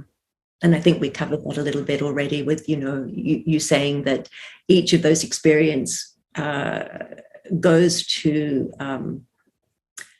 concretize or to emphasize and enlighten or illuminate the being. And so they all count for something. Yeah. So I think there are many, many ideas about enlightenment that lead people astray and that make it possibly more difficult for people. And I'm very keen on simplifying and clarifying whatever those sort of roadblocks might be in my own small way. Yeah. Another thing which you mentioned, some people say that if you read like Bernadette Roberts or people like that, they emphasize that all sense of a personal self has been lost. Yes. And that's something I've never properly understood or really been able to grok. I don't see how a person could function or even get up and walk across the room unless there was some sense of a personal self. So maybe I misunderstand what she's trying to say. But from what I understand from what I understand you to be saying is that it's not that it is utterly lost, just that it kind of takes a back seat. What was once the totality of your existence has just become kind of a smaller part of a much larger reality. Is that a good way of putting it? I think when that change first happened, the presence or the sense of that personal self was still very much around, and was more concrete. And as time has gone on, especially in this last year or so, when I think the more one exposes of this and the more one speaks about it and opens oneself up to it, which has been what has been happening in this last period, the being, the true self, really comes to dominate very, very fully. Mm-hmm. It really seems to take up, the whole space. And there is still my personality hasn't changed. Like I'm still a private person and I'm still, I eat too much chocolate or whatever. So, so those things don't change. But the sense of self, defining the Anne personality or the Anne identity is pretty well impossible. I can't grasp that person who lived that life. It's not clear to me anymore. And that's been a slow process of dissolvement, but I wouldn't say it had gone completely by any means. And I think you were right in saying that even when the sense of self disappears completely, there is still an operating mechanism. There's still a functioning mechanism. And it's interesting you said that about Bernadette Roberts. And when I first read her work, I couldn't relate to it either. And then I had an experience, and it was only an experience, and it was only for, I don't know, a short period of time, half an hour, or I don't know how long, when and you know, I'm used to living in and as this ground of being. It's very familiar to me, it's very known to me, and I'm very comfortable with it. It's not, you know, it's. And then in this experience, that fell away. Actually, the self with the big S, God damn it, fell away. It actually fell away. And what was left was this pristine, stark, almost blindingly white consciousness in which there was only awareness and no self. Only awareness and no self. There was no central reference point that all experience came through and was understood or what have you. There was just being. And this is for about half an hour? Yeah, for about half an hour. So in that, I saw a glimpse of what Bernadette Roberts and others have talked about. It's not my normal state by any means, but it gave me a glimpse that there is this radical, I mean, if enlightenment, if we call it that, is a radical shift, this is a probably even more radical shift out of any known sense of self or being. Yeah.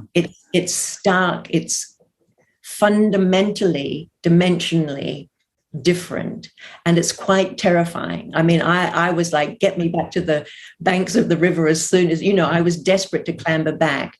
And thankfully I was able to sort of, you know, hold the fear at bay enough to be able to start to appreciate the pristine, immaculate beauty of this state of being. And ever since then, I've kind of longed for it and wanted to return to it. Because it's the closest to this word perfection that I've ever come across, you know, where the worldly self of any kind and the spiritual self of any kind all fall away, all of it goes, and there's just that. So maybe that's what enlightenment is, in which case I'm not enlightened and I don't really care one way or the other. Yeah, so, I always wonder if someone's in a state like that and then they stub their toe, you know, what happens? I mean, obviously they don't, it's not like, you know, Joe Schmo down the street who's experiencing pain. Somehow the pain is this localized thing that,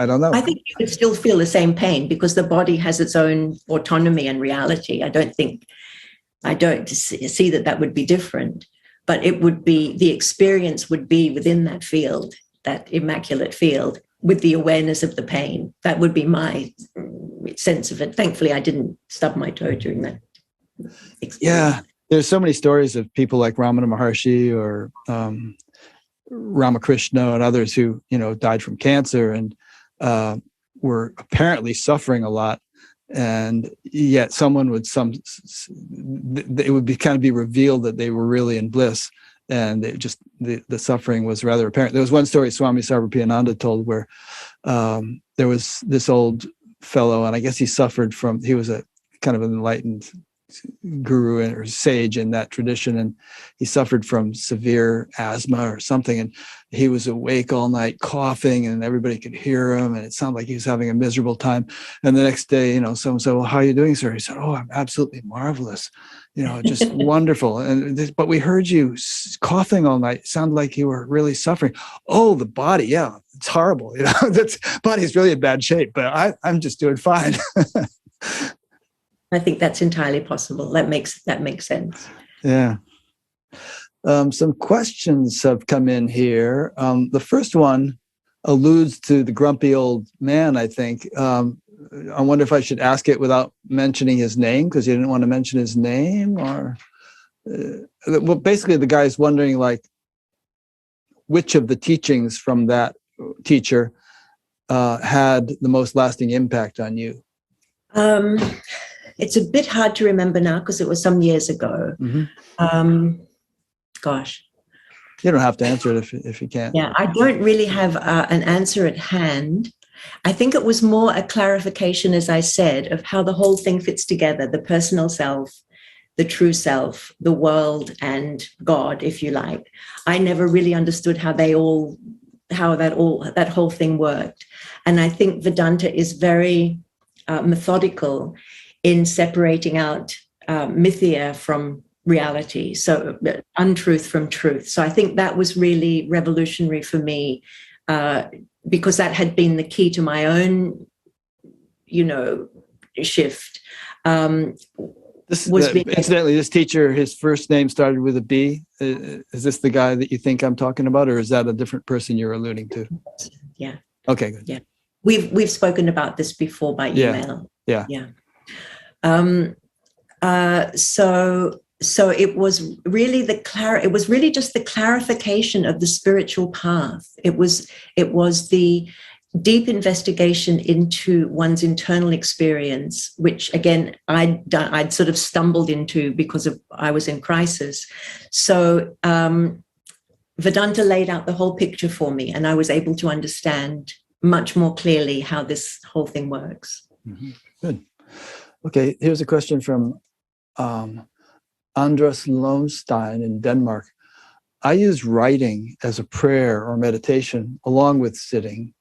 When writing, I often feel something deep coming through or becoming more clear. How do you write, and do you have a ritual around your writing? I can completely relate to what they're saying. What was Andreas? Andras, it looks like. Andras, with what Andras is saying. That's exactly my experience. I'm not a writer, and I could never have written or continue to write the volume of things that I'm writing from myself. It's just not I'm an artist. I don't work through the mind. It's not my thing. So I rely on what my process is really. I'll get an inkling of something like, is conflict a necessary part of relationship, or is there another way of dealing with difference? Does conflict always have to be part of a relationship? So I'll have this idea of something working away. I didn't put it there. It put itself there for whatever reason. And my mind or something got hold of it. And I won't really know the answers, but suddenly I'll get a sense that something wants to be written, and I'll pull up a Word document and it will write itself. And I'll probably have to do some editing, with the whole thing, but essentially it's there in its totality. And you notice that I tend to only write short pieces because I only get short bits of information coming through. So if I had to do it myself, it would be torture. It would be absolute torture. I'd be worried about every word, and I wouldn't, I don't have that clear a mind to be able to, put all these ideas and sentences together. So I would flounder if I was personally responsible for my writing. So thankfully, the writing comes, as Andras was saying, comes from a deeper place or somewhere else or something. Something wants to be written, fine, I'm happy with it. I tinker with it to make it, maybe, change it a little bit here and there. Or if it's only half formed in that way, I abandon it. I don't even bother pursuing it from my point of view, because I know it's going to be somehow not quite good enough. So I can relate to everything they're saying. Yeah. Cool. Sounds like you're channeling again, Anne. No, it's different. It's different. Yeah. Very different. It is not about entities this time. There is a source of intelligence and wisdom that we can pull on, each and every one of us, and we do. That's very much part of all of our experience, I believe. Yeah, our friend Harry Alto likes to write a lot too. He writes reams and reams of stuff. Yes. And somehow feels that helps to clarify or anchor or something, the fine subtleties of his experience. Yes, it's a process of discovery, because as the writing happens and as I'm reading it, I'm going, I see. So I'm learning through the writing as well, very much so. Yeah, probably a lot of people can relate to this, either writing or even speaking. Let's say you're having a philosophical discussion with a friend, And, stuff comes out that, you wouldn't ordinarily find yourself saying, but just the act of expressing brings forth something deeper. Exactly. I mean, this, when you invited me onto the program, and I thought my experience is always the same. I don't know anything. I don't have a bag of tricks. I don't have a teaching to refer to. So I can't, just automatically hand something over that, that I can rely on that's there. And my experience is that I don't have any knowledge. I'm not carrying around any knowledge. And so it's always very intimidating to be interviewed, because kind of like a bit like the channeling thing, I don't know, if I can respond. I don't know if the answers are going to be there. And yet, exactly as you're saying, in the act of speaking, we draw on whatever it is that's available to us. And in the drawing of that, we also profoundly increase our understanding, and we push the boundaries of our knowledge outwards. So it's incredibly important to talk, even if you don't really make sense, or even if you're fumbling with it. It doesn't have to be perfect, but the very act of trying to express self is self-expressing itself and expanding and moving into new areas of understanding. And I find that very miraculous. Yeah. Any teacher will tell you that the best way to learn something is to teach it. Even probably tennis or something like that. You learn something in the teaching that you don't get by just being in the student role. Yes. Yeah. And I feel very much as a learner. That's why I go to Harry's group. I'm still learning. I'm still discovering. There's still infinite territory for me to explore. So yeah, me too. This is a question from my friend Raymond Schumann, who's been on Bat Gap. He's in Olympia, Washington. It refers to Andrew Cohen. He said he had doubts about Andrew from the first of his books that he read, but at the time, his magazine was the best spiritual periodical available. And Andrew's wondering if you were involved in the What is Enlightenment magazine. No, I wasn't. But the best minds of the community were. And Andrew's very intelligent, and he produced a remarkable magazine. So I completely agree with you. That was really a very, very valuable contribution for many years. Yeah, I subscribed to it for a while. Yeah. So no, I wasn't personally involved. Okay. This is a question from Rob M. in Newburyport, Massachusetts, your old stomping ground if you're on the North Shore, I guess. Given your experiences with questionable teachers and cult situations, why do you think you didn't stumble into atheism, since the spiritual pursuit was filled with impurity or lack of love? I think I did stumble into atheism after the Andrew experience. As I said, I spent 10 or 15 years feeling nauseous at the very thought of being spiritual. So I really turned my back on the whole thing for a very long time. But I think spirit is a greater force than any of our bad experiences. And I don't like to say it because I'm trying through the website to save people from making the same mistakes that I made. But at the same time there, and I think you talked about it, Rick, there's a cohesiveness to the totality that we exist in, where everything fits together. So even the bad experiences go towards, some resolution, some future resolution, or some important thing. It sounds a bit new agey, but it kind of feels like that. So yes, so I think I was very disillusioned with the whole thing for a long time. But in spite of myself, there came to be this uprising of spirit expressing itself that wouldn't be silenced, that was greater than any cynicism or disappointment that I'd suffered. Swami Beyondananda calls it an upwising. An upwising. Yeah. Life is interesting. I mean, I just have this, it could seem kind of unkind sometimes. I have conversations with friends who are atheists or strong agnostics, and they raise issues about all the horrible things that happen to people, and starving babies and the Holocaust and all kinds of things. And how could there be a God if this kind of thing happens in the universe. And I usually come back with, kind of philosophical answers about, well, if you're going to have a relative creation, then there's got to be pairs of opposites. If there's going to be happiness, there's going to be suffering. If there's going to be hot, there's going to be cold, and fast and slow, and so on. And so, we go through. I mean, Shakespeare didn't just write comedies; he wrote tragedies also. There's the whole gamut of experiences that a soul can have in the course of its evolution. But I always kind of come around to the point that in the big picture, if you zoom out large enough, the whole thing is this huge evolutionary machine, and all souls, all beings are moving in the direction of enlightenment and will eventually reach it. And that might be pie in the sky, or it might be new agey, but that's the way I see it. Yeah, I probably have quite a similar sense of things, and one can't prove it, of course, but there is a sense of I mean, I don't think there's perhaps individual perfection, but there is a perfection to creation and to the movement, as you say, of evolution. Yeah. And it has to contain, if there's a relative realm, where did that come from? From an absolute realm, perhaps, but that absolute realm has to contain everything. There can't be anything external to the absolute. It all has to be part of the picture.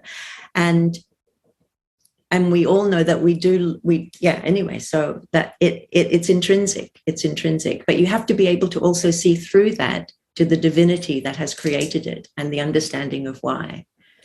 And that's part, I think, of our a purpose, if there's a purpose of life, to see through.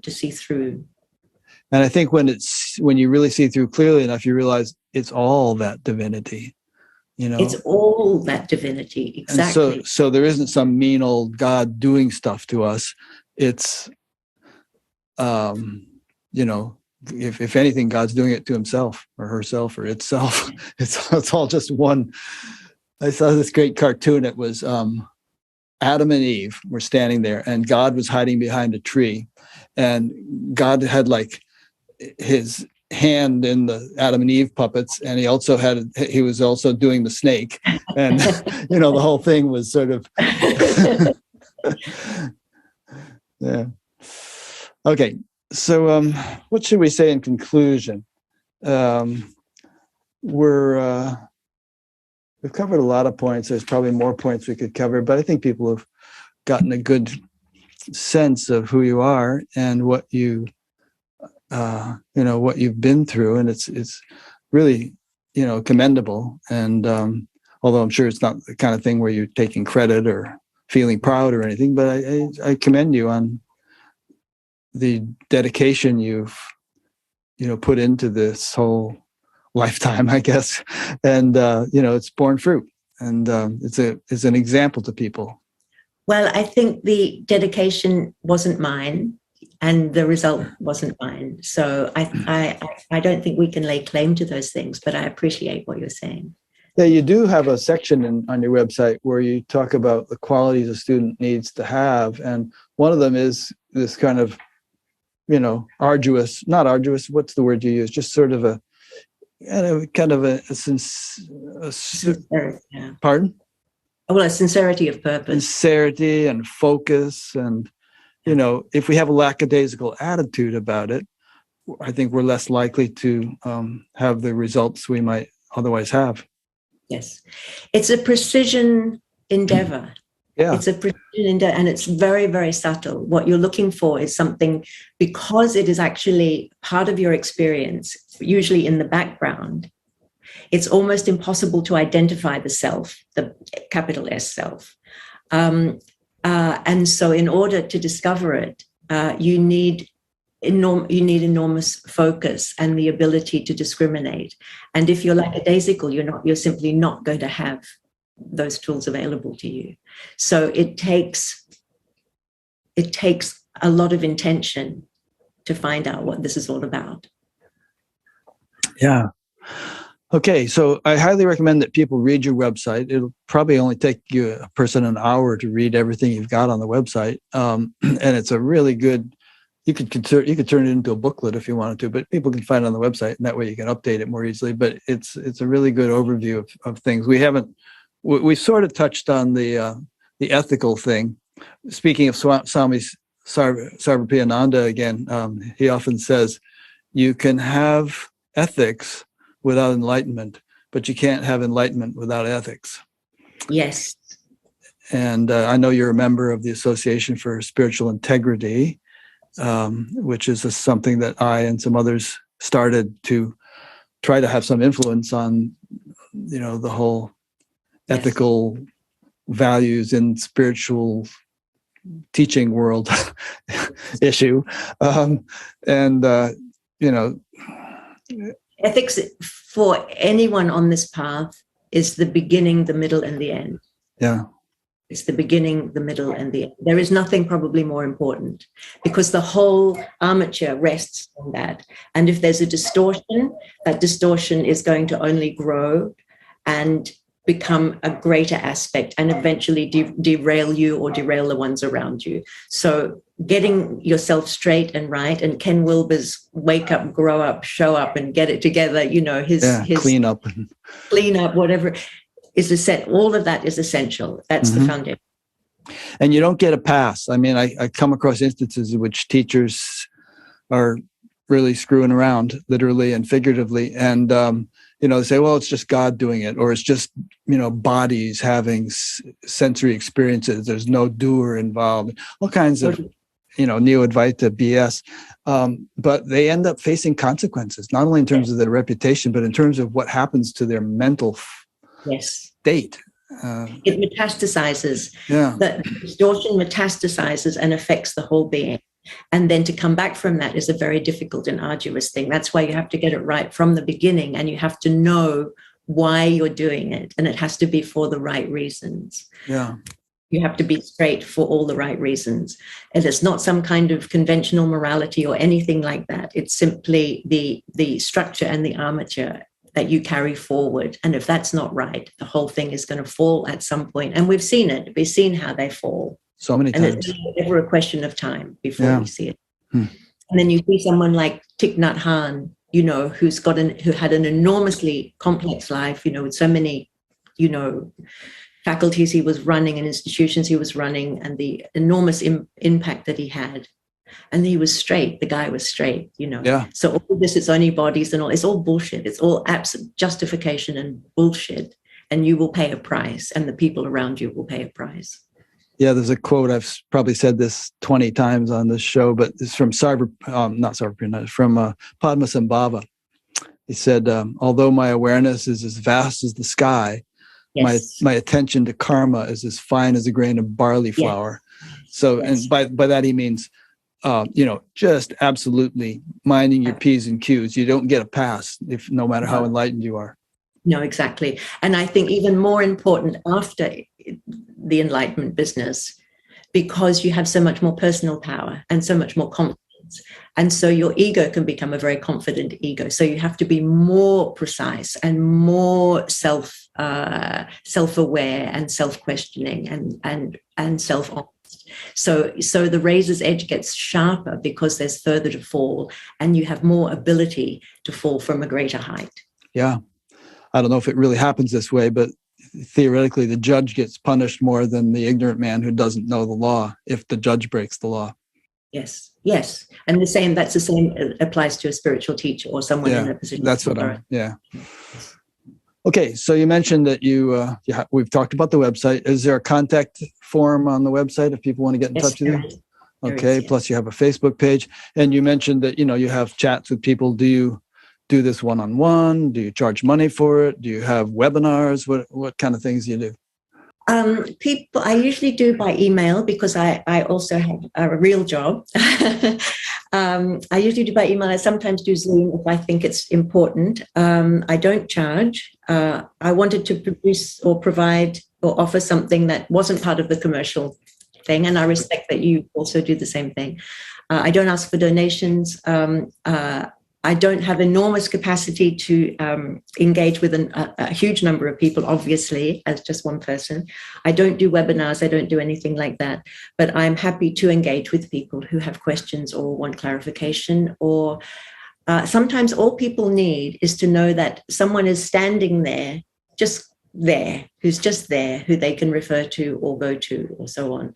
And often all I do is act as a mirror. People almost always know themselves, and so I just remain, quiet and wait for them to discover the answers for themselves. And that's the most important thing, because me giving answers isn't really that helpful, but people discovering for themselves what they need for themselves is the empowering and the creating of autonomy in that person. I think that's very, very important.